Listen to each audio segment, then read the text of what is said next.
Good morning student. तो last class में मैंने आपसे बोला था कि मैं फोटो इलेक्ट्रिक इफेक्ट शुरू करूंगा जब हमने इंट्रोडक्शन टू क्वांटम मैकेनिक्स पढ़ा था, और क्यों क्लासिकल मैकेनिक्स आपकी फेल हो गई थी और क्यों आपको क्वांटम मैकेनिक्स की जरूरत पड़ी थी, वो सब भी लास्ट क्लास में डिस्कस किया था। तो आज जो हमारा टॉपिक स्टार्ट होगा वो है हमारा फोटो इलेक्ट्रिक इफेक्ट। ठीक है, तो फोटो इलेक्ट्रिक इफेक्ट के बारे में पढ़ते हैं।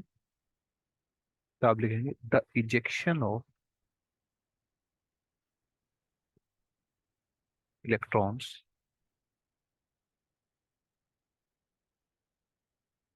From the surface of from the surface of matter when a radiation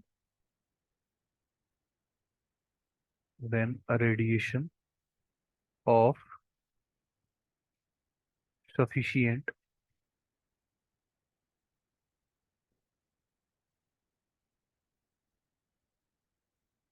when a radiation of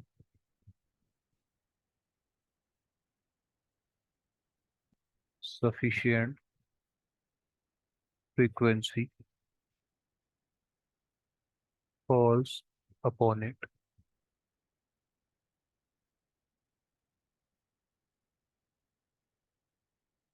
is called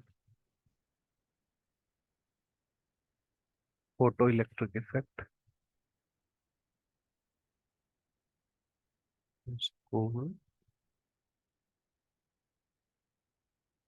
is called photoelectric effect, and the electrons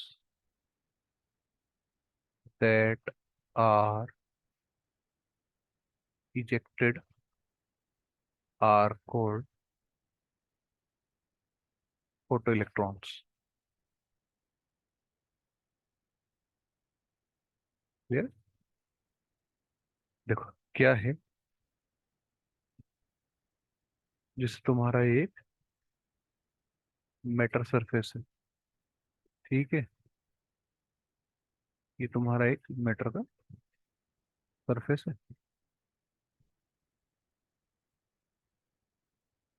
तुमने क्या करा, इस पे तुमने लाइट इंसिडेंट कराई। ठीक है, उस लाइट की कुछ एनर्जी रही होगी। ठीक है, अब जब तुम इस पे लाइट रेडिएट कराओगे तो क्या होंगे, यहाँ इलेक्ट्रॉन घूम रहे होंगे। ठीक है, और वो इलेक्ट्रॉन बाउंड होंगे अपनी कुछ एनर्जी से, जिसको हम बोलते हैं फाई वर्क फंक्शन। फाई से डिनोट करेंगे और उसको वर्क फंक्शन बोलेंगे।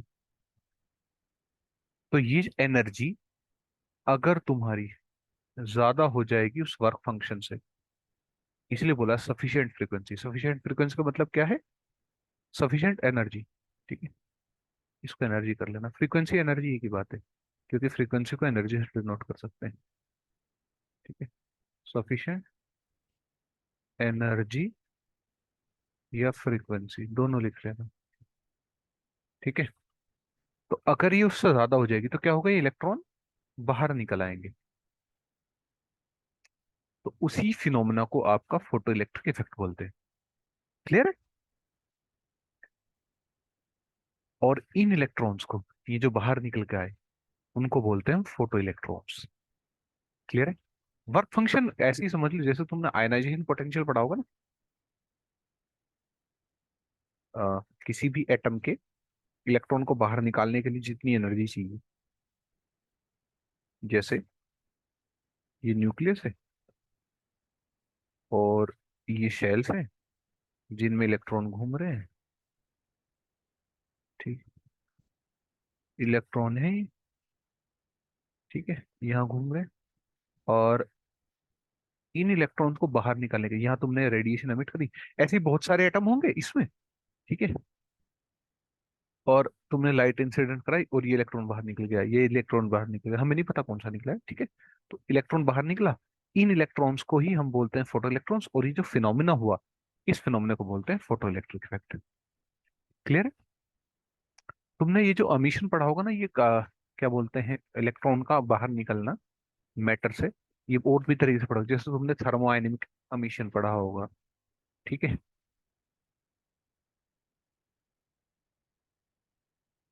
थर्मोआयनिक अमीशन पढ़ा होगा, ये photo electric emission.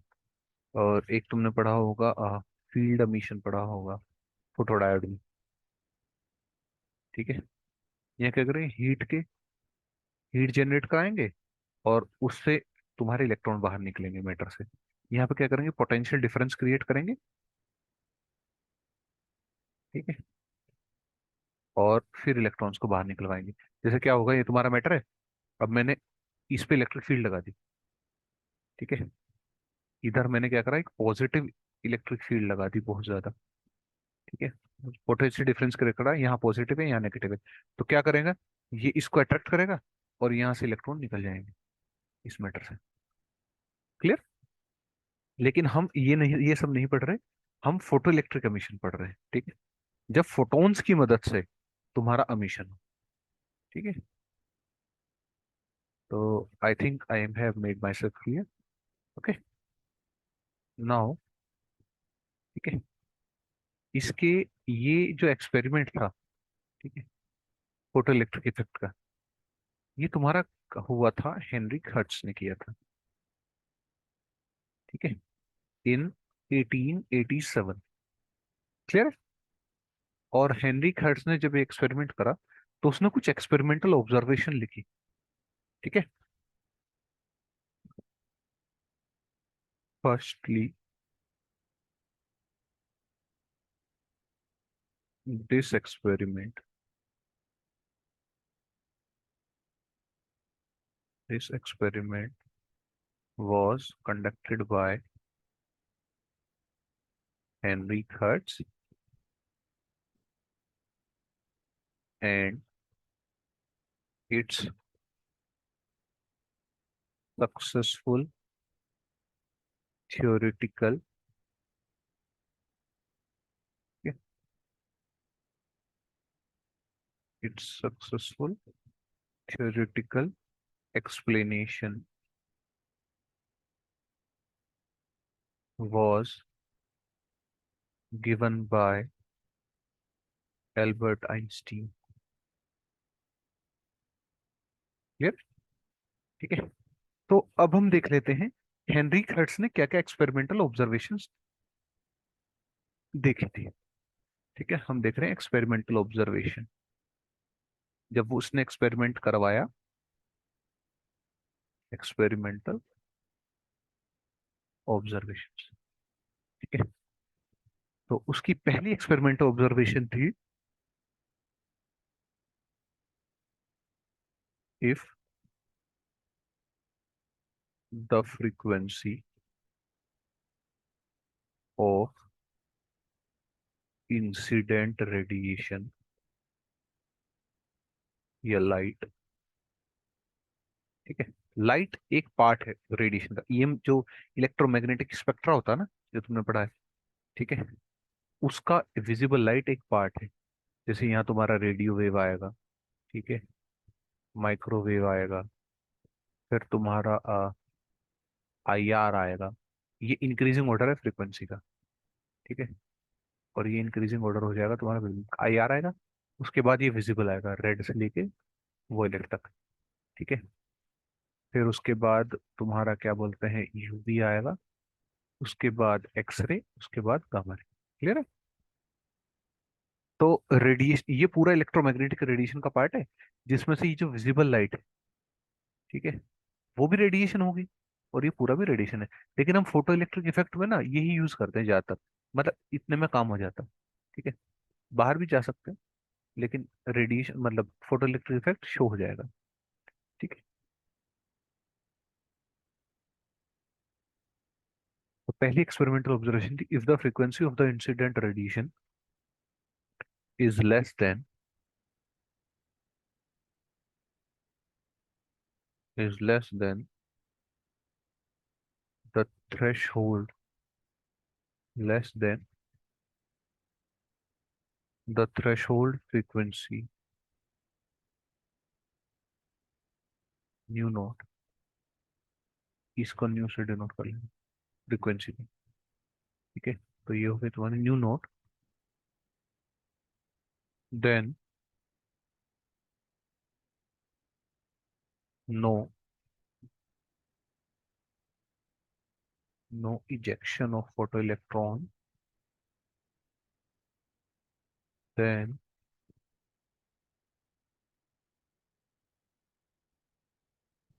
There will be no ejection of photo electron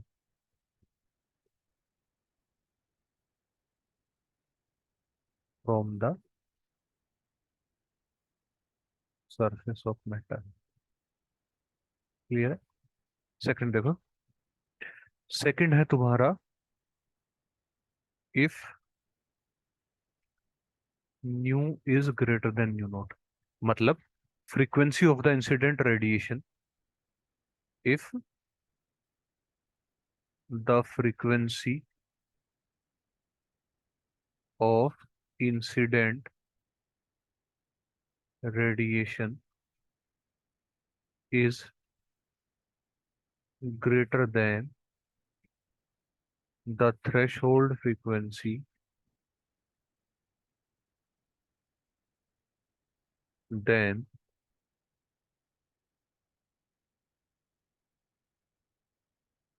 then photoelectron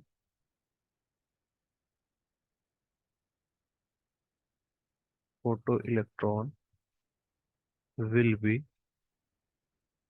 emitted no matter how low the intensity of radiation will be। ठीक है, पहला क्या कह रहा है कि अगर तुम्हारी इंसिडेंट रेडिएशन की फ्रीक्वेंसी थ्रेशोल्ड फ्रीक्वेंसी से कम है तो फोटो इलेक्ट्रॉन का इजेक्शन नहीं होगा। दूसरे में क्या कह रहा है, अगर फ्रीक्वेंसी ज्यादा है तो इजेक्शन हो जाएगा, इंटेंसिटी कितनी भी हो कोई फर्क नहीं पड़ता। थर्ड है तुम्हारा, ठीक है, further there is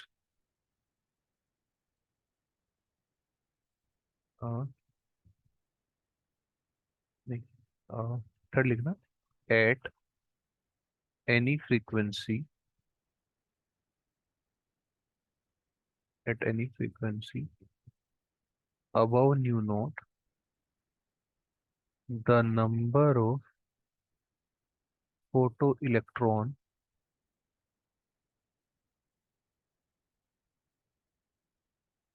depends on the intensity of light, intensity of light and independent of frequency of light या radiation। ठीक है, क्लियर है? तो n number of photon is directly proportional to the intensity। अगर इंटेंसिटी इंक्रीज होगी तो number of photons भी बढ़ेंगे। फोर्थ है तुम्हारा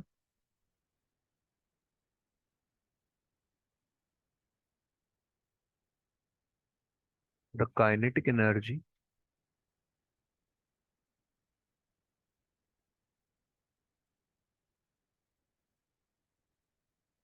the kinetic energy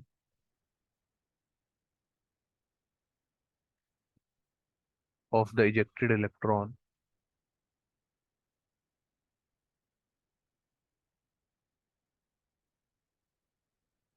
electrons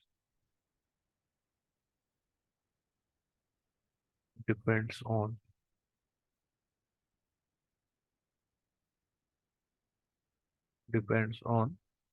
frequency of light. It varies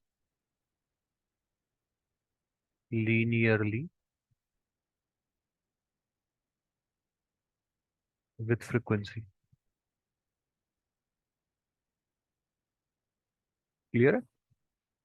और फिफ्थ है आपका, there will be no time lag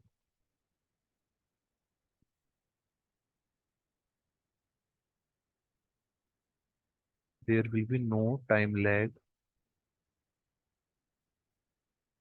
there will be no time lag between the incident of photon on the surface of matter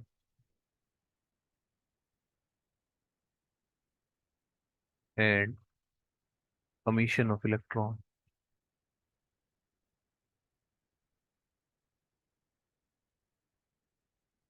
clear? तो ये तुम्हारी experimental observation थी। पहला क्या कह रहा है कि जो फ्रीक्वेंसी है लाइट की या एनर्जी है, अगर वो थ्रेशोल्ड फ्रीक्वेंसी या वर्क फंक्शन से ज्यादा होगी उसकी एनर्जी, तो इजेक्शन होगा, वरना इजेक्शन नहीं होगा। ठीक है, ये शुरुआत की। तो अगर फ्रीक्वेंसी ज्यादा है तो ejection of electron will be possible. If less than no ejection of electrons. Third one is at any frequency above the threshold frequency, ठीक है, if the frequency of the incident radiation is greater than threshold frequency, then the number of photoelectrons that are emitted from the surface are directly proportional to the intensity of the photons. That means that the number of ejected electrons increases with the intensity of the light, and it depends only on the intensity of the light and do not depend on the frequency of the light. Okay, and the fourth one is the kinetic energy of the ejected electrons will depends only on the frequency and not on the intensity, and it varies linearly with the frequency. That is, the kinetic energy of the ejected electrons varies linearly with the frequency of the light and independent to the intensity of the light. And the fifth and the last one is there will be no time lag between the incident of the photon on the surface of the matter and the ejection of the electrons from that surface. That is, as soon as the photon hits the surface of the matter, the electron will be ejected out. And if you want to quantify that, uh, the time lag will be somewhere around tau is equal to 10 raised to power minus 9 seconds. Okay, this is the time for which electrons remains in the excited state. You have learned ना? अरे तुमने पढ़ा होगा ना, देखो nuclear में कि एक इलेक्ट्रॉन है और ये अपनी स्टेट से दूसरी हायर स्टेट में आता है, तो यहाँ पे कितनी देर तक रहता है? 10⁻⁻8 से 10⁻⁻9 सेकंड तक। ठीक है, तो इतना टाइम ही लगेगा निकलने में। ठीक है, तो ये कंसेप्ट वहां से आया। क्लियर है? अब देखो, इन एक्सपेरिमेंटल ऑब्जर्वेशंस को हम एक्सप्लेन करने की कोशिश करते हैं। ठीक है, तो ये एक्सपेरिमेंट कंडक्ट हुआ था 1887 में। उस टाइम पे जो रेडिएशन को लेके थ्योरी थी वो क्लासिकल थ्योरी थी, और क्लासिकल थ्योरी में तुमने पढ़ा है मैक्सवेल क्या बोलता है? मैक्सवेल बोलता है light is an electromagnetic wave. Maxwell ने करा था ना experiment, light is an electromagnetic wave. अरे अपने सेकेंड ईयर में पढ़ा होगा आपने, बीएससी सेकेंड ईयर में। ठीक है, नहीं पढ़ा था? वो करा था तुमने, del square B is equal to 1/म्यू naught epsilon naught del two B by del t two, और del square E is equal to 1/म्यू naught epsilon naught del two E by del t two. ये पढ़े थे equation, इनको solve करा था। Maxwell की चार इक्वेशन यूज करी थी और उनको यूज करके तुमने निकाला था। ठीक है, del dot is equal to rho by epsilon not, और दो इक्वेशन मैग्नेटिक फील्ड पे del dot B zero, del cross B mu not J plus del E by del T epsilon not. ये चार इक्वेशन यूज करी थी और तुमने ये प्रूफ कर दिया था कि जो लाइट है वो इलेक्ट्रोमैग्नेटिक वेव है, क्योंकि ये जो वेलोसिटी आ रही थी ना, उस वेलोसिटी की वैल्यू आ रही थी 3 × 10⁻⁸ जो कि लाइट की स्पीड है। ठीक है, तो इसलिए मैक्सवेल ने कहा था कि लाइट एक इलेक्ट्रोमैग्नेटिक। क्लियर? तो क्लासिकल इलेक्ट्रोडायनेमिक्स ये बोलती है कि लाइट जो है वो इलेक्ट्रोमैग्नेटिक वेव है। ठीक है, light is an electromagnetic wave. Okay, अब अगर लाइट एक इलेक्ट्रोमैग्नेटिक वेव है, clear, light is an electromagnetic wave, तो तुम वेव को कैसे रिप्रेजेंट करते हो, याद है? Y is equal to y naught e की power iota k r minus omega t. तो ऐसे ही तुमने इसको भी डिनोट करा था, ई को लिखा था तुमने ई नोट ई की power iota k r minus omega T, और तुमने बी को लिखा था बी नोट ई की power iota k r minus omega t. तो ये इलेक्ट्रिक फील्ड और मैग्नेटिक फील्ड के कंपोनेंट्स होंगे उस लाइट में। अब जब ये इलेक्ट्रिक फील्ड और मैग्नेटिक फील्ड के कंपोनेंट्स उस मेटर सरफेस से रिएक्ट करेंगे, ठीक है, इस मेटर सरफेस से रिएक्ट करेंगे, तो क्या होगा? वो एक फोर्स लगाएंगे। वो फोर्स कितनी होगी? Q E plus B cross B. अब तुमने ईएमटी में ये भी पढ़ा था कि magnetic forces do no work, तो ये तो तुम्हारा आएगा ही नहीं। मैग्नेटिक फोर्स का तो कोई काम ही नहीं होगा, वो तो फोर्स लगाएगा ही नहीं। ठीक है, क्योंकि वो सिर्फ रोटेट करा सकता है, मूव तो करा ही नहीं सकता। ठीक है, move in the sense I am saying that translation motion will not be possible by the magnetic field.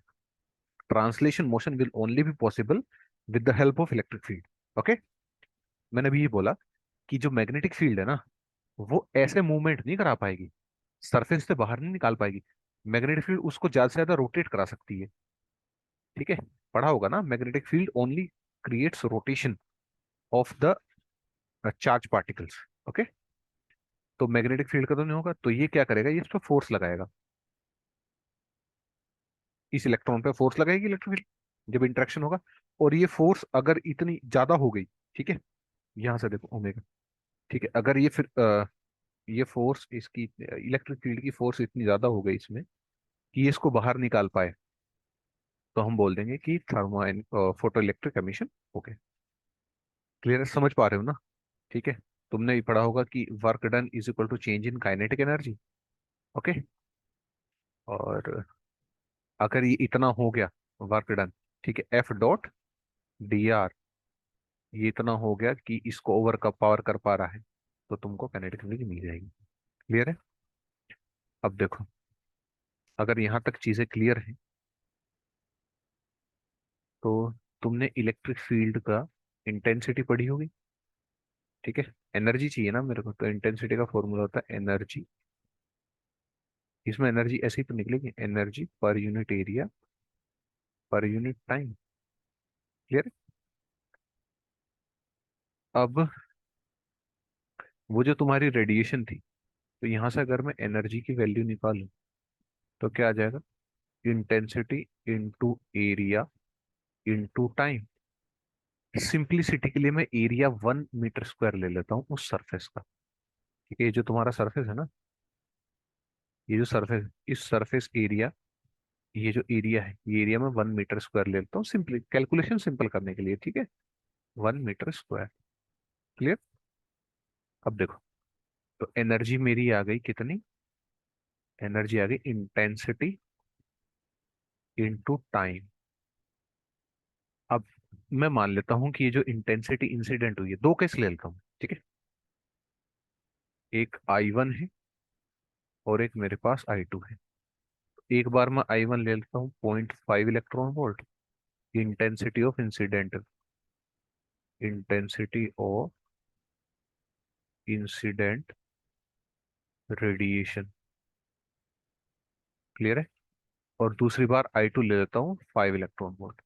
जो वर्क फंक्शन है वो मैं ले लेता हूँ तुम्हारा 4 इलेक्ट्रॉन वोल्ट। क्लियर है। अब देखो क्या होगा। तुम्हारी एनर्जी कितनी हो जाएगी। एनर्जी तुम्हारी हो जाएगी 0.5 इलेक्ट्रॉन वोल्ट इंटू टाइम। और यहाँ हो जाएगा एनर्जी तुम्हारी 5 इलेक्ट्रॉन वोल्ट इंटू टाइम। अब देखो, अगर मैं 1 सेकंड बाद मैंने करा दिया, ठीक है, तो एक ये इंटेंसिटी इस वाले मैटर पे पड़ रही है जिसका वर्क फंक्शन 4 इलेक्ट्रॉन वोल्ट है। तो आफ्टर 1 सेकेंड कितनी एनर्जी हो गई। 0.5 इलेक्ट्रॉन वोल्ट। निकल पाएगा क्या। नहीं। 2 सेकंड बाद 1 इलेक्ट्रॉन वोल्ट। अच्छा। 10 सेकंड बाद 10 नहीं, 9 सेकंड बाद कितना हो जाएगा। 0.5 इंटू 9 सेकंड कितना हो गया। 4.5 इलेक्ट्रॉन। ज्यादा हो गया। तो क्या होगा, तुम्हारा इलेक्ट्रॉन इजेक्शन हो जाएगा इस पॉइंट पे। 9 सेकंड बाद तुम्हारा इलेक्ट्रॉन का इजेक्शन होगा। 8 सेकंड बाद भी हो सकता है, 4 होता है। बस ऐसा होगा कि इलेक्ट्रॉन निकल कर सरफेस पर आ जाएगा, मूव नहीं करेगा। ठीक है। इसलिए मैंने 8 इलेक्ट्रॉन वोल्ट लिया। क्लियर है। अब देखो इस केस में क्या होगा। इस केस में अगर मैं लूं एनर्जी 1 सेकंड के बाद, तो 5 इलेक्ट्रॉन वोल्ट 1 सेकंड के बाद ही इजेक्शन हो रहा है। ठीक है। अब मैं क्या करता हूँ। ठीक है। मैं दो ले लेता हूँ वर्क फंक्शन, दो मटेरियल लेता हूँ। अ, और जो तुम्हारा क्या बोलते हैं, रेडिएशन सेम रखता हूँ। तो दो मटेरियल ले लिए, एक 5 1 जिसका मैंने ले लिया 15 इलेक्ट्रॉन वोल्ट, और एक ले लिया 5 2 जिसका मैंने ले लिया 25 इलेक्ट्रॉन वोल्ट। ठीक है। मैं इंसिडेंट करा रहा हूँ इसी को ही। ठीक है। तो अगर मैं इसमें कराऊं तो 30 सेकंड बाद, ठीक है, एनर्जी कितनी हो जाएगी। 0.5 इंटू 30 इलेक्ट्रॉन, 30 सेकेंड कितना आ गया। 15 इलेक्ट्रॉन वोल्ट। ठीक है। ये 30 मत लो, तुम 40 ले लो। ठीक है। तो ये आ गया 20 इलेक्ट्रॉन वोल्ट। तो 40 सेकंड बाद, ठीक है, 5 1 से इजेक्शन पॉसिबल हो जाएगा, 5 2 से इजेक्शन पॉसिबल नहीं होगा। क्लियर है। अब देखो, तो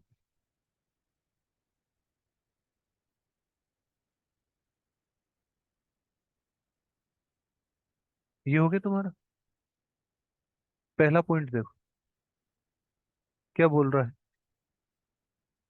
ये पहला नहीं, दूसरा देखो तुम। पहला भी सेम है, कोई दिक्कत नहीं। यहाँ बस मैंने इंटेंसिटी नहीं यूज कर रखा ना, तो इसलिए पहला नहीं पढ़वा रहा हूँ। क्या बोल रहा है, the frequency of the incident radiation is greater than the threshold frequency photo electrons are emitted no matter how low the intensity of radiation. कितनी भी लो हो इंटेंसिटी रेडिएशन की, फोटो इलेक्ट्रॉन का emission हो जाएगा अगर फ्रीक्वेंसी ज्यादा है। अब यहाँ पे तुम फ्रीक्वेंसी को चेंज करो। मैं ये कह रहा हूँ, तुमने ये एनर्जी ली, इंटेंसिटी ये थी उसकी। अब उसकी फ्रीक्वेंसी तुम 10 हर्ट्स रख दो, 10,000 हर्ट्स रख दो, 50,000 हर्ट्स रख दो। लेकिन इस केस में तो इजेक्शन हो रहा है ना इंटेंसिटी के वेरी करने से। फ्रीक्वेंसी पे तो कोई फर्क ही नहीं पड़ रहा एनर्जी का। ठीक है। तो तुम्हारा पहला एक्सपेरिमेंटल ऑब्जर्वेशन प्रूफ नहीं हुआ। फिफ्थ वाला पढ़ना एक बार, क्या करा। There will be no time lag between the incident of photon on the surface and the emission of electron. यहाँ पे देखो, ये क्या करा, कोई टाइम लैग नहीं हो रहा। यहाँ पे देखो, 1 सेकंड के बाद नहीं निकल रहा, 2 सेकंड, 3 सेकंड, 9 सेकंड के बाद एकदम से निकल गया। इस केस में 40 सेकंड के बाद, मतलब 30 सेकंड के बाद निकल जाएगा। ठीक है। तो क्या हो रहा है, टाइम लैग आ रहा है ना। तो तुम्हारा ये भी कैंसिल हो गया। देखो, अब काइनेटिक एनर्जी देखो, तुमने, मान लो तुम्हारा जो वर्क फंक्शन था वो 10 इलेक्ट्रॉन वोल्ट था, तुमने एनर्जी प्रोवाइड कराई 15 इलेक्ट्रॉन वोल्ट की। तो वो जो एनर्जी प्रोवाइड कराई है, 15 में से 10 इलेक्ट्रॉन वोल्ट तो तुम्हारी उस वर्क फंक्शन को ओवरकम करने में लग जाएगी, और बाकी की जो 5 इलेक्ट्रॉन वोल्ट है वो तुम्हारी किसके काम आ जाएगी? वो तुम्हारी काइनेटिक एनर्जी के काम आ जाएगी मूव करने की। ठीक है। अब पहला केस ये है। दूसरे केस में अब मैं इंटेंसिटी चेंज कर रहा हूँ। ठीक है, क्योंकि इंटेंसिटी चेंज करूंगा तो वो चेंज करूंगा। अच्छा, इसको इंटेंसिटी मान लो। ठीक है। अब इंटेंसिटी अगर 20 कर दूं, ठीक है, तो यहां से इस वाले रिलेशन से यहाँ पे 20 रखूं, अब कितनी हो जाएगी काइनेटिक एनर्जी? 10 electron volt. अब देखो, जैसे ही मैंने इंटेंसिटी चेंज करी, काइनेटिक एनर्जी चेंज हुई ना। और यहाँ क्या कह रहा है? The kinetic energy of the ejected electrons depends on the frequency, it varies linearly with frequency. वो क्या हो रहा है? तुम्हारा फ्रीक्वेंसी पे डिपेंड कर रहा है और इंटेंसिटी पे डिपेंड नहीं कर रहा है। क्लियर है? तो ये भी तुम्हारा फेल हो गया एक्सपेरिमेंटल ऑब्जर्वेशन। ठीक है।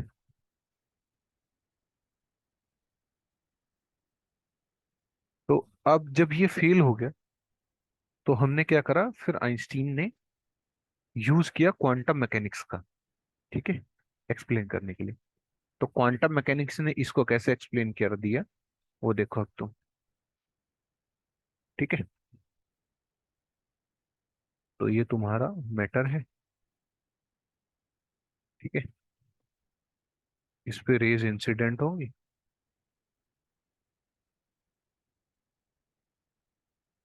ठीक है। क्वांटम मैकेनिकली, ठीक है, प्लैंक ने क्या बोला? एनर्जी का फॉर्मूला NH न्यू। क्लियर है?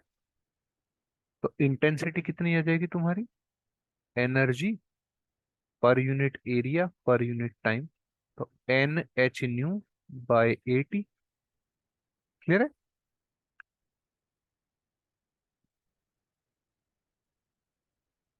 तो वर्क फंक्शन मैंने पीछे लिखवा दी थी क्या डेफिनेशन? अगर नहीं लिखवाई थी तो लिख लेना वर्क फंक्शन की। ठीक है, वर्क फंक्शन की डेफिनेशन लिख लेना अगर नहीं लिखवाई थी तो। ठीक है। It is the minimum energy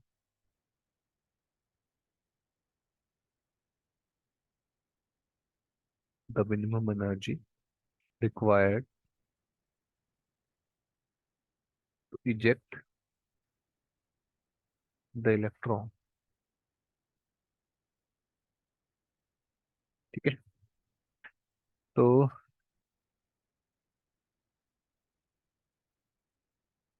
clear है?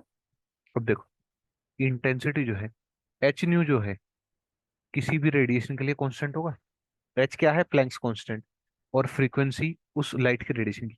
अब देखो, जब तुम लाइट को इंसिडेंट कराओगे, तो ऐसा थोड़ा ही होगा कि एक सेकंड, एक जो फोटोन आ रहा है वो दूसरी फ्रीक्वेंसी का आ रहा है, और दूसरा फ्रीक्वेंसी दूसरी फ्रीक्वेंसी का आ रहा है। जो तुमने सोर्स ली हुई है, उस सोर्स में फ्रीक्वेंसी तो सेट कर दोगे एक बार, और फिर उससे लाइट की रेज निकलती रहेंगी। ठीक है। जैसे तुमने यूवी रे लिया, तो यूवी रे की कोई सर्टेन फ्रीक्वेंसी होगी ना। रेड लाइट ली, उसकी सर्टेन फ्रीक्वेंसी होगी। येलो लाइट ली, ग्रीन लाइट ली, वॉयलेट लाइट ली, ब्लू लाइट ली, सबकी फ्रीक्वेंसी कांस्टेंट है, सेम है। तो एच न्यू तुम्हारा कांस्टेंट है। तो आई किसके डायरेक्टली प्रोपोर्शनल है? N/80। और एन क्या है तुम्हारा? Number of photons. क्लियर है? अब देखो, एनर्जी कंजर्वेशन अगर हम लगाएं, जैसे लास्ट में पढ़ा था। ठीक है, एनर्जी कंजर्वेशन लास्ट में भी लगाया था, तो यहाँ पे देखो, जब ये करा था ना, ये एनर्जी कंजर्वेशन लगा के तो करा था। ठीक है। एनर्जी कंजर्वेशन से क्या आएगा तुम्हारा? तुम्हारी एनर्जी जो प्रोवाइड कराई इंसिडेंट एच न्यू, वो किस किस के काम आई? एक तो वर्क फंक्शन को ओवरकम करने के आई, और दूसरा काइनेटिक एनर्जी के काम आई।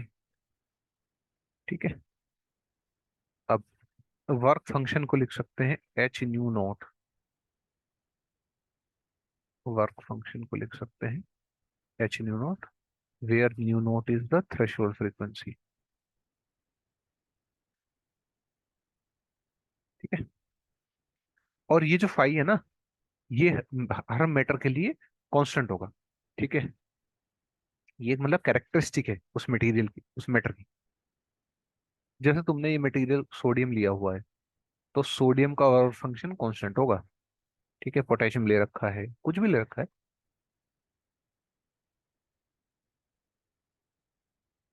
तो काइनेटिक एनर्जी आ गया तुम्हारे पास h nu minus nu naught. तो तुम्हारी काइनेटिक एनर्जी किस पे डिपेंडेंट आ रही है? एच कांस्टेंट है, न्यू नॉट कांस्टेंट है, किस पे डिपेंड आ रही है? फ्रीक्वेंसी पे। और ये क्या कर रहा है? वेलोसिटी, फ्रीक्वेंसी की कितनी पावर है? 1। तो लीनियरली वेरी कर रहा है। अब पढ़ो, फोर्थ वाला पढ़ो। The kinetic energy of the ejected electron depends on the frequency of the light, it varies linearly with frequency. Fourth point proof हो गया। अब देखो, अगर तुम्हारा, देखो काइनेटिक एनर्जी का फॉर्मूला कितना है यहाँ से? H nu minus H nu naught. ठीक है। ये इससे भी देख लो। एच तुम्हारा कांस्टेंट है, काइनेटिक एनर्जी कितनी है? New minus new. अगर किसी तरीके से न्यू नॉट ज्यादा है न्यू से, तो काइनेटिक एनर्जी कितनी आ जाएगी? नेगेटिव। काइनेटिक एनर्जी नेगेटिव का मतलब क्या है? काइनेटिक एनर्जी का formula half M V square. मतलब ये नेगेटिव होने का मतलब क्या है? कि तुम्हारा जो पार्टिकल है ना, उसकी वेलोसिटी है ही नहीं, वो किसी एक पर्टिकुलर रीजन में कन्फाइंड है, बाउंड है। ठीक है। पहला स्टेटमेंट पढ़ो, क्या कहता है? If nu is greater than nu naught, there will be no emission of photo electrons. And second वाला स्टेटमेंट क्या बोलता है? If nu is greater than nu naught, तो काइनेटिक एनर्जी क्या हो जाएगी? पॉजिटिव हो जाएगी। And there will be ejection of electron. No ejection, यहाँ पे क्या आएगा? इजेक्शन।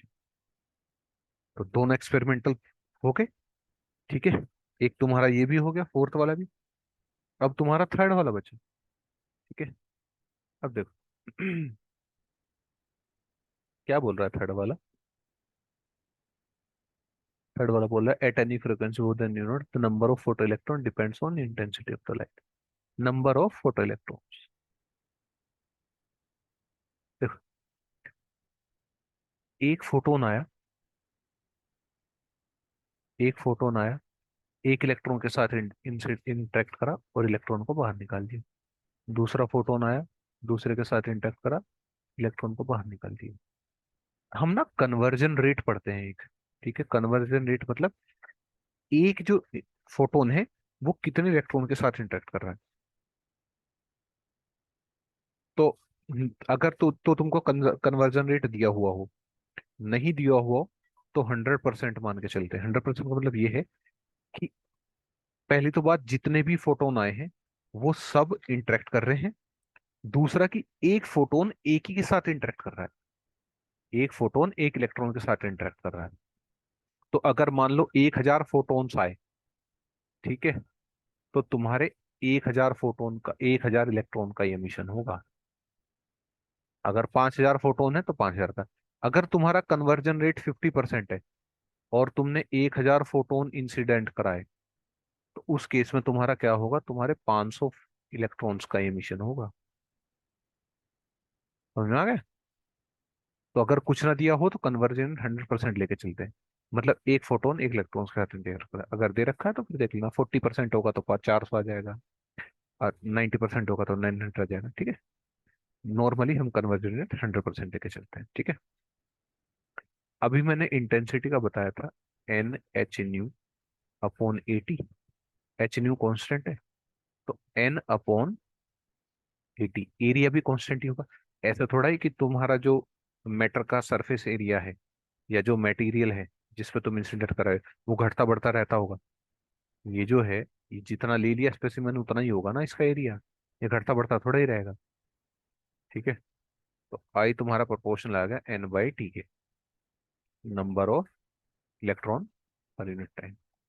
तुमने करंट पढ़ा होगा, करंट का फॉर्मूला पढ़ा होगा, चार्ज अपॉन टाइम।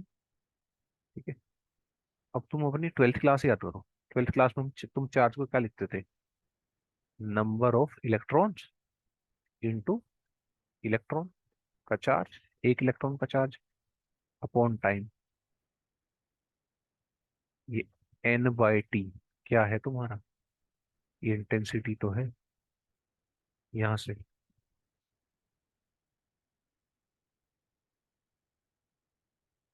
ठीक है।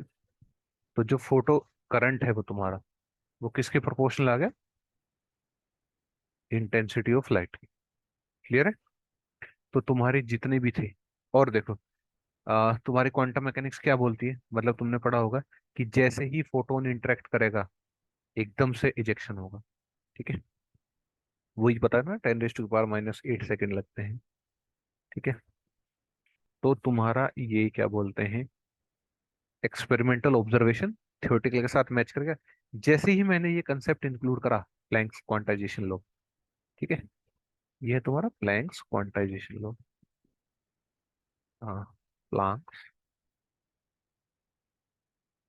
Planks energy quantization law. Clear? तो ठीक है। अब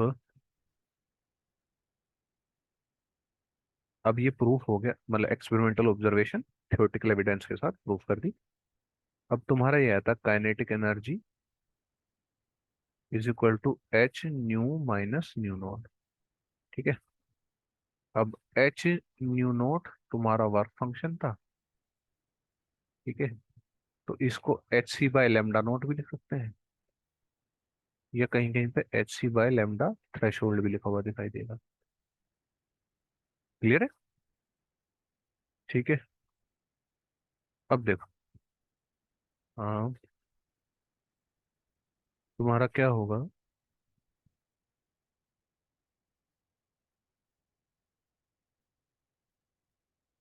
देखो,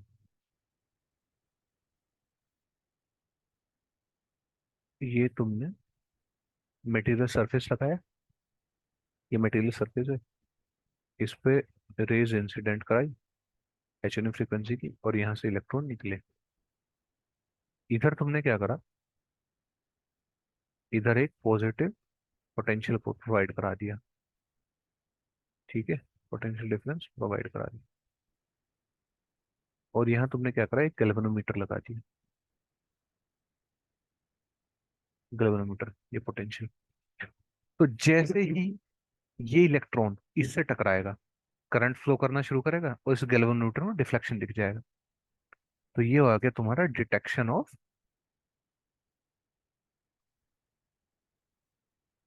ठीक है।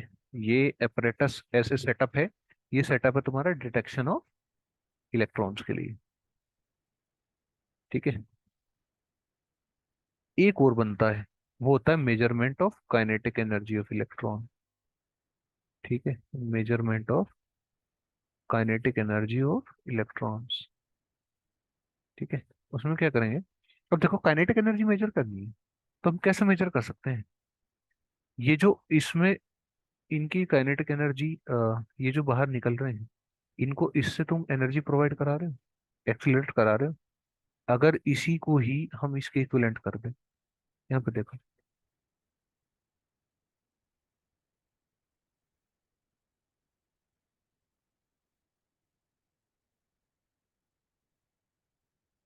क्या करा हमने? फ्रीक्वेंसी एच न्यू एनर्जी के प्रोवाइड कराए, और इलेक्ट्रॉन इधर से इजेक्ट होना कर यहाँ पर आने लगे। अब मैं क्या करूं? इस पे ना मैं नेगेटिव पोटेंशियल अप्लाई कर दूं। अगर मैंने नेगेटिव पोटेंशियल अप्लाई कर दिया, ठीक है, मतलब अपोजिट डायरेक्शन में पोटेंशियल अप्लाई कर दिया, पोलैरिटी रिवर्स कर दी ना। इधर देखो, इधर पॉजिटिव पोलैरिटी है, उधर नेगेटिव पोलैरिटी है। तो जैसे ही मैंने पोलैरिटी रिवर्स कर दी, उसमें क्या होगा? ये जो इलेक्ट्रॉन है, ये यहाँ पे नीचे पाएंगे। तो पहले क्या होगा, पहले जिनकी काइनेटिक एनर्जी ज्यादा थी वो रुकेंगे, फिर एक टाइम ऐसा आएगा कि जिसकी काइनेटिक एनर्जी बहुत ज्यादा थी वो भी रुक जाएगा। इसलिए यहाँ पे तुमने देखा होगा ना, के ई मैक्स लिखा हुआ है, मैक्सिमम काइनेटिक एनर्जी का। ठीक है। तो जब वो भी रुक जाएगा वो किसके इक्विवेलेंट होगा? वो इक्विवेलेंट होगा तुम्हारा स्टॉपिंग, जिस पोटेंशियल पे मैक्सिमम काइनेटिक एनर्जी वाला भी पार्टिकल भी रुक जाए उसको बोलते हैं स्टॉपिंग पोटेंशियल। तो काइनेटिक एनर्जी इसकी इक्वल आ जाएगी। ठीक है। Kinetic maximum kinetic energy is equal to, ठीक है, स्टॉपिंग पोटेंशियल। तो लिख लो स्टॉपिंग पोटेंशियल की डेफिनेशन अगर लिखनी हो तो, stopping potential V of S, the potential at which electron with maximum kinetic energy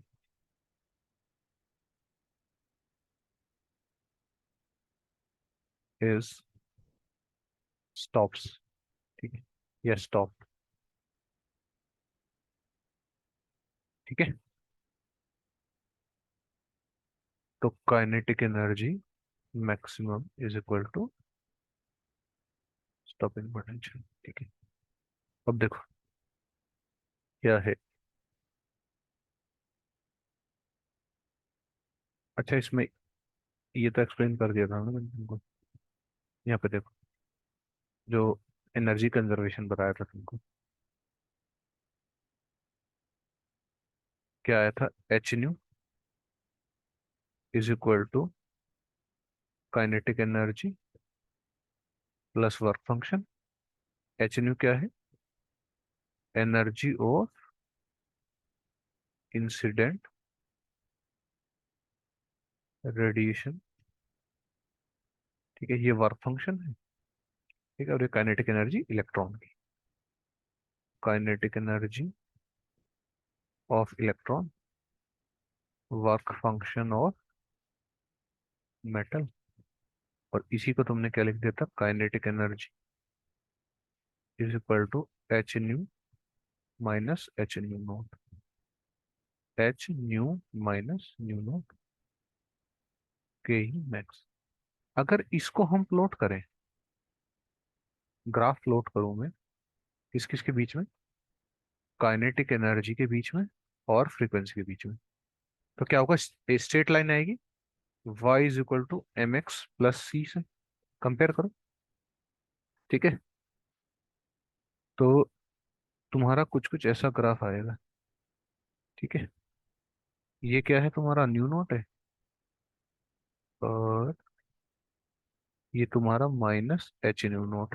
Y पे इंटरसेप्ट, वाई पे इंटरसेप्ट ये तो देगा सी, तो क्या है, माइनस एच न्यू नोट, और ये न्यू नोट है। क्लियर है? अब देखो, इसके मदद से तुम प्लांक्स कांस्टेंट निकाल सकते हो इस एक्सपेरिमेंट के। क्या करो, तुम जब एक्सपेरिमेंट कर रहे हो ना, ठीक है, ये जब एक्सपेरिमेंट कर रहे हो ये वाला, तो इस वाले एक्सपेरिमेंट में क्या करो तुम, देखो, अलग अलग फ्रीक्वेंसी की लाइट ले लो।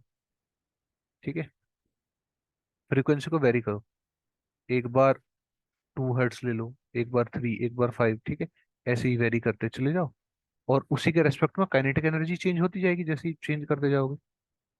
तो उसको प्लॉट करो। ठीक है, देखो आगे देखो, क्या करो, इधर फ्रीक्वेंसी प्लॉट करो और इधर काइनेटिक एनर्जी प्लॉट करो, और ऐसा कुछ आएगा। तो इसका इसका जो स्लोप आएगा तुम्हारा, इस ग्राफ का जो स्लोप आएगा, वही तुम्हारा प्लैंक्स कांस्टेंट होगा। यहाँ देखो ना, यहाँ बताया हुआ ना, एच क्या है, एच स्लोप है, ये एच क्या है तुम्हारा, कंपेयर करो ना एम से, एच क्या है, स्लोप है। ठीक है। अब देखो, हाँ, एक और ग्राफ देखो, दूसरा हम ग्राफ प्लॉट करेंगे, काइनेटिक एनर्जी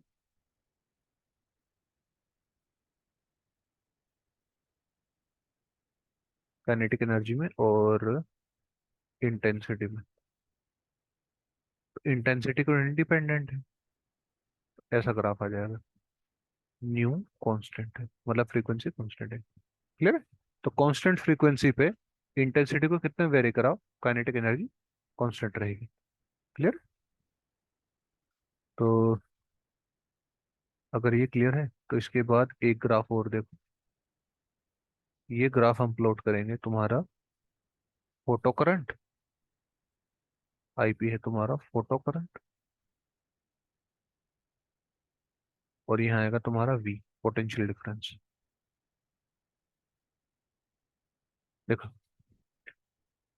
अब मैं अगर पोटेंशियल डिफरेंस वेरी करता हूँ, ये देखो यहाँ पे क्या कर रहा था, पोटेंशियल डिफरेंस वेरी करता जा रहा था, तो क्या हो रहा था, काइनेटिक एनर्जी डिक्रीज करती जा रही थी। तो काइनेटिक एनर्जी डिक्रीज करती जा रही थी, तो मतलब क्या है, करंट भी तो डिक्रीज करता जा रहा है ना। तो जैसे जैसे मैं इसको नेगेटिव डायरेक्शन में कम करता जाऊंगा, तो तुम्हारा क्या है, करंट डिक्रीज करता जाएगा। इलेक्ट्रॉन यहाँ पे नहीं पहुंचेंगे, तो यहाँ पे नहीं पहुंचेंगे तो करंट फ्लो करना कम कर जाएगा। पहले जो है वो कम काइनेटिक एनर्जी वाले रुकेंगे, फिर ज्यादा काइनेटिक एनर्जी वाले, और एक टाइम ऐसा आएगा कि एक भी नहीं जाएगा, और उस टाइम पे तुम्हारा करंट क्या होगा, जीरो हो जाएगा। ठीक है? तो क्या होगा तुम्हारा, ये रहेगा, और एक टाइम पे आके करंट, ठीक है, जब ये हो गया, जीरो पोटेंशियल डिफरेंस हो गया, तो तब तुम्हारा करंट जीरो नहीं होगा। क्यों नहीं होगा? क्योंकि देखो, तुमने पोटेंशियल डिफरेंस जीरो कर दिया, लेकिन उस पोटेंशियल डिफरेंस जीरो करने पे कुछ इलेक्ट्रॉन ऐसे होंगे ना, जो इस डायरेक्शन में इजेक्ट होकर ऐसे मूव कर रहे होंगे, तो वो तो जिस डायरेक्शन में मूव कर रहे होंगे उसी डायरेक्शन में मूव करते हुए चले जाएंगे। जैसे कोई एक पार्टिकल है, उस पर फोर्स लगाई और फिर मैंने फोर्स हटा ली, तो वो तो उसी डायरेक्शन में मूव करता हुआ चला जाएगा ना, अगर फोर्स जीरो है तब भी। तो इसलिए जीरो नहीं हुआ। जब नेगेटिव डायरेक्शन, जब इस डायरेक्शन में फोर्स अप्लाई करूंगा, तब वो स्टॉप होना शुरू होगा। क्लियर है? जब अपोजिट डायरेक्शन में रिपेल करना शुरू करूंगा, तब जीरो होगा। तो अपोजिट डायरेक्शन में जब करूंगा, तो तब ये क्या होगा, एक टाइम ऐसा आएगा कि ये स्टॉप हो जाएगा, जीरो हो जाएगा। ठीक है? उसी को बोलते हैं स्टॉपिंग पोटेंशियल, वीएस। ठीक है? और यहाँ पे क्या है, तुम्हारा न्यू कांस्टेंट है, मतलब फ्रीक्वेंसी कांस्टेंट है, और इंटेंसिटी भी कांस्टेंट है। ठीक है? तो क्लियर है? अगर मैं इंटेंसिटी बढ़ाऊं, ठीक है, ये I1 इंटेंसिटी है, और एक I2 इंटेंसिटी लूं, जो कि I2 बड़ी है I1 से। अगर इंटेंसिटी बड़ी होगी तो क्या होगा, तुम्हारा नंबर ऑफ फोटॉन्स ज्यादा आएंगे, और नंबर ऑफ फोटॉन्स ज्यादा आएंगे तो नंबर ऑफ इलेक्ट्रॉन्स ज्यादा निकलेंगे, और नंबर ऑफ इलेक्ट्रॉन्स ज्यादा निकलेंगे तो करंट भी ज्यादा होगा। क्लियर है? करंट एन पे डिपेंड कर रहा है ना। ठीक है? एन क्या है, नंबर ऑफ फोटॉन्स। क्लियर है? तो ये ग्राफ, ऐसे ही अगर एक और कोई फ्रीक्वेंसी ले लो जो कि बड़ी है, I3 ले लो, ठीक है, जो कि उससे बड़ी है, तो और ज्यादा आ जाएगा। ठीक है? लेकिन स्टॉपिंग पोटेंशियल उतना ही रहेगा, क्योंकि स्टॉपिंग पोटेंशियल किस पे डिपेंड कर रहा है, काइनेटिक एनर्जी पे। और काइनेटिक एनर्जी किस पे डिपेंड कर रही है, फ्रीक्वेंसी पे। और फ्रीक्वेंसी तुमने वेरी नहीं करी, तो स्टॉपिंग पोटेंशियल भी वेरी नहीं करेगा। क्लियर है? तो एक तुम अब ड्रॉ कर लो, एक ग्राफ ड्रॉ कर लेते हैं,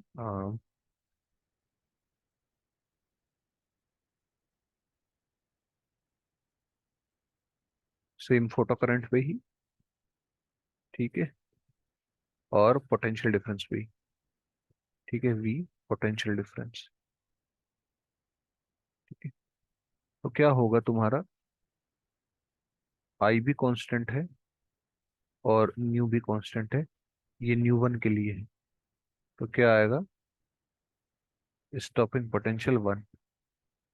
अब देखो, फोटो करंट जो है वो फ्रीक्वेंसी पे तो डिपेंड करता ही नहीं, तो क्या होगा, फोटो करंट चेंज नहीं होगा। अगर मैं न्यू टू भी ले लूं, ठीक है, तो न्यू टू के लिए भी ये सेम ही रहेगा। ठीक है? बस लेकिन क्या होगा, यहाँ पर आने के बाद ये चेंज हो जाएगा, अपोजिट डायरेक्शन में जब आएगा, ये क्या हो जाएगा, VS2। तो kinetic energy where nu two is greater than nu one, kinetic energy ज्यादा है, तो ज्यादा स्टॉपिंग पोटेंशियल चाहिए उसको रोकने के लिए, उसके लिए ज्यादा फोर्स लगानी पड़ेगी रोकने के लिए, क्योंकि उसकी काइनेटिक एनर्जी ज्यादा, और ज्यादा फोर्स मतलब ज्यादा पोटेंशियल डिफरेंस। क्लियर है? तो ये पड़ी थी ना, kinetic energy is equal to EV है। ठीक है। तो velocity half V E square, velocity of electron. ठीक है। तो वेलोसिटी ज्यादा होगी, स्टॉपिंग पोटेंशियल ज्यादा लगा अप्लाई करना पड़ेगा। ठीक है। अब देखो, एक चीज और देख लो, जैसे तुमने ये सोर्स है तुम्हारी, ठीक है, और यहाँ से तुम्हारी रेडिएशन एमिट हो रही है जो कि मैटर सरफेस पे फॉल कर रही है। ठीक है।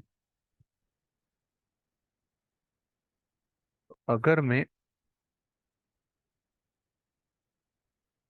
ठीक है, इंटेंसिटी कैलकुलेट करूं, ठीक है, इंटेंसिटी कैलकुलेट करूं ये मान लो यहाँ पे तुम्हारा सरफेस रखा हुआ है, तो इंटेंसिटी कितनी होती है तुमको पता है? ठीक है। इंटेंसिटी डायरेक्टली प्रोपोर्शनल होती है आर स्क्वायर के। तो मान लो आई नोट जो है वो तुम्हारी intensity of emitted radiation, intensity of emitted radiation यहाँ पे, ये जो है, जो सोर्स से निकल रही, ठीक है, जो तुम्हारी आई है वो इंटेंसिटी ऑफ इंसिडेंट रेडिएशन जो कि तुम्हारी मैटर सरफेस पे फॉल कर रही है। क्लियर है? तो तुमको एक बात पता है कि जो एमिटेड इंटेंसिटी होगी, ठीक है, इंटेंसिटी, ठीक है, एमिटेड, और जितना उस पर फॉल करेगी, ठीक है, इन, अच्छा इंटेंसिटी के फॉर्म में नहीं, एनर्जी के फॉर्म में ले लो। ठीक है।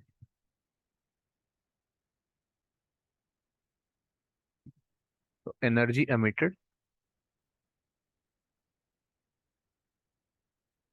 एनर्जी एमिटेड वो बराबर होगी एनर्जी इंसिडेंट के,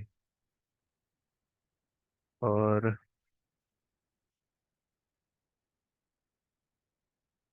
एनर्जी पर यूनिट पावर सेम। ठीक है। तो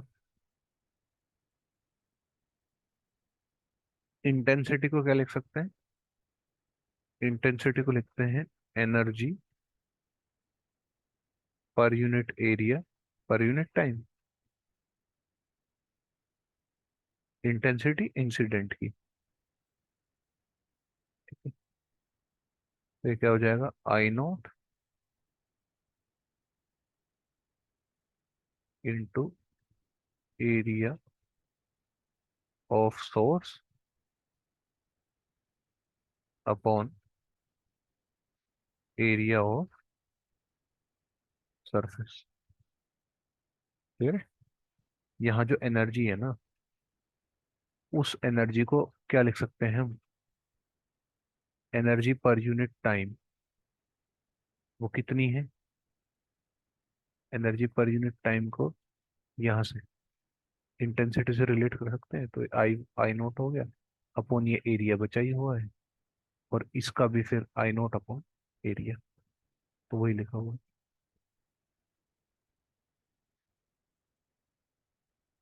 तो सरफेस तुम्हारा जो है वो 4 पाई स्क्वायर आ जाएगा, I naught upon area of source, और इस सरफेस पे, ये सरफेस कैसा है स्फेयर, तो इसका सरफेस एरिया कितना हो जाएगा, 4 pi r square. Clear?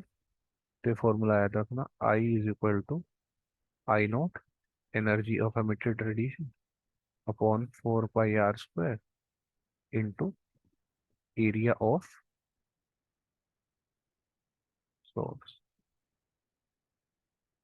Clear है? तो ये था तुम्हारा फोटो इलेक्ट्रिक इफेक्ट। क्लियर है? अब इससे रिलेटेड मैं तुमको एक क्वेश्चन करा देता हूँ। ठीक है। बाकी तो नेट गेट में जो आए होंगे वो देख लेना। तो देखो,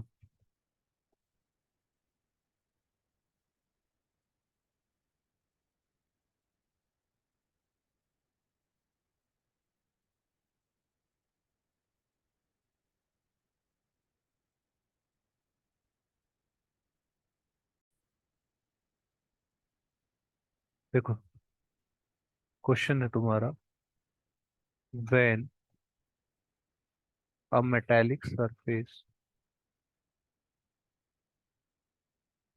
when a metallic surface is illuminated by a light of wavelength lambda, the stopping potential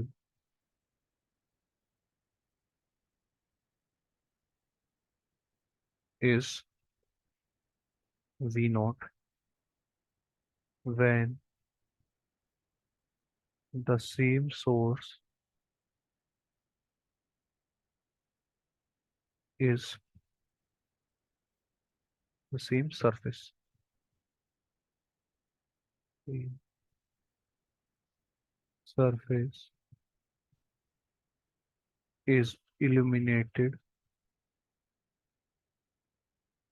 by light of wavelength V lambda, the stopping potential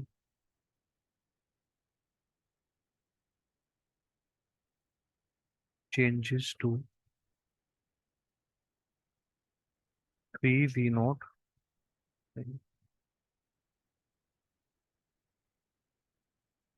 V naught by 4.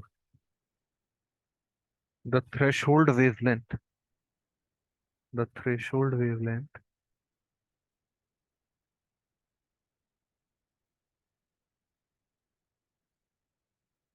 of the metallic surface is, A option है 4 lambda, B option है 6 lambda, C option है 9 lambda, D option है 4/3 lambda. देखो, हमें पता है work function क्या होता है, H C upon lambda threshold. ठीक है, काइनेटिक एनर्जी का फॉर्मूला तुमने पढ़ा है, H C upon lambda minus work function, ये पढ़ा है ना काइनेटिक एनर्जी का, H nu minus phi naught. और ये कहाँ से आया, ये आया तुम्हारा H nu is equal to kinetic energy plus phi. ठीक है, यहाँ से ये आया। अब देखो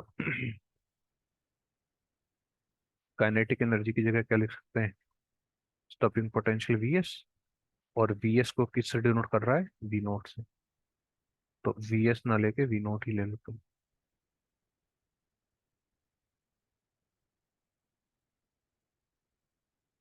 तो ये आ जाएगा तुम्हारा H C upon lambda minus fine. ठीक है, और दूसरे केस में आ जाएगा V naught is equal to H C upon 3 lambda minus five naught. अब देखो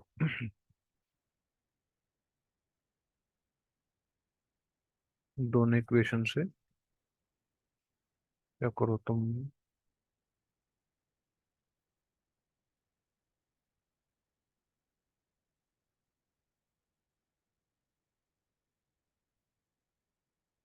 सब्ट्रैक्ट कर दो दोनों इक्वेशन का ना।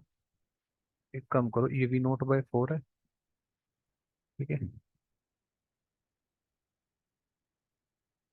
अब दोनों को अगर सब्ट्रैक्ट करूंगा तो मेरे पास आ जाएगा 1/4 H C upon lambda minus five H C upon 3 lambda minus five. इसको इधर लेगा और फिर सब्ट्रैक्ट कर दिया तो जीरो हो जाएगा ये। ठीक है। या फिर पूरे को 1/4 से मल्टीप्लाई कर दो, ऊपर 1/4 से मल्टीप्लाई कर दो और फिर सब्ट्रैक्ट कर दो। तो 1/4 एच सी अपॉन लेमडा -5, 1/4 से मल्टीप्लाई करा इसको, 1/4 1/4 और फिर सब्ट्रैक्ट कर दिया तो जो कट के जीरो हो जाएगा। ठीक है। क्या जाएगा, इसको इधर ले जाओ, तो ये आ गया HC/4 लेमडा, ये उठ के इधर आएगा -HC/3 लेमडा, और ये आ जाएगा तुम्हारा -5 +5/4। तो ये जाएगा तुम्हारा HC/4 लेमडा, 1/3 लेमडा 1 तो रहेगा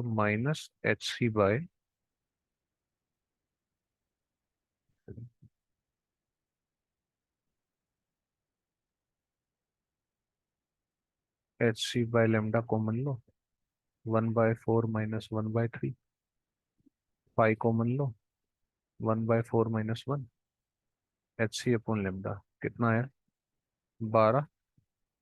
तीन में से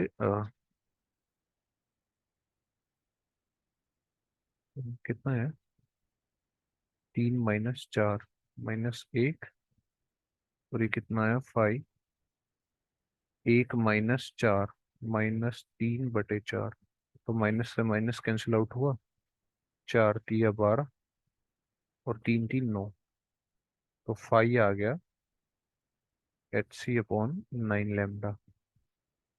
और 5 की जगह यहाँ रख दो HC/9 लेमडा, HC/लेमडा थ्रेशोल्ड, HC से HC कैंसिल, तो लेमडा थ्रेशोल्ड आ गया 9 लेमडा।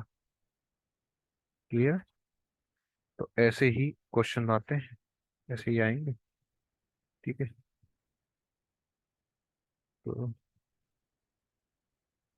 ठीक है, तो फोटो इलेक्ट्रिक इफेक्ट में इतना ही है, और आप इससे रिलेटेड क्वेश्चन कर लीजिएगा। नेक्स्ट क्लास में हम कॉम्पटन इफेक्ट पढ़ेंगे। ओके। Thank you.